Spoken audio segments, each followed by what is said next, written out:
Okay, so you've set your knitting down, you had to go get more tea, and you've got yarn coming out of both sides of your work. What do we do? Where are we? And so I want to help you guys figure this out in the easiest way possible. Okay, so you can literally turn it any which way and you'll know. So the first thing to look at is, what did we do last with our shawls? Well, that was my master color that we did.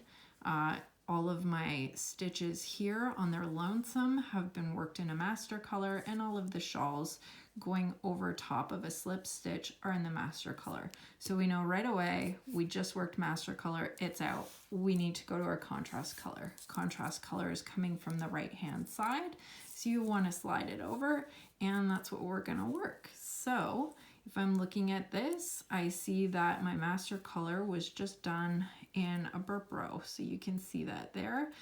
You've got your little purls sitting under your needle. So that always indicates a purl has been done. And then those need shawls. So that means our active stitch is always the one that already has a shawl over it, not the one we add it to. So this one has a shawl over it.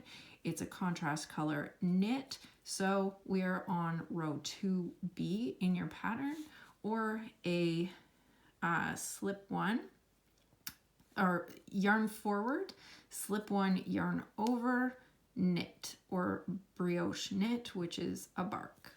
Okay, so we're going to work that. So I'm just going to knit that selvage stitch, yarn forward, slip one, bring it all the way to the back so that I can bark this stitch with the shawl over it.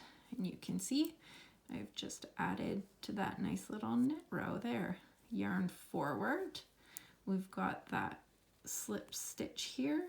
It needs a shawl because it's all alone. Put it over and to the back. Remember, do not add a further step by adding an extra yarn over. That'll get you in the end. Okay, so, and you're gonna bark, yarn forward, slip one, yarn over. Just rest that yarn right over top, and that's it.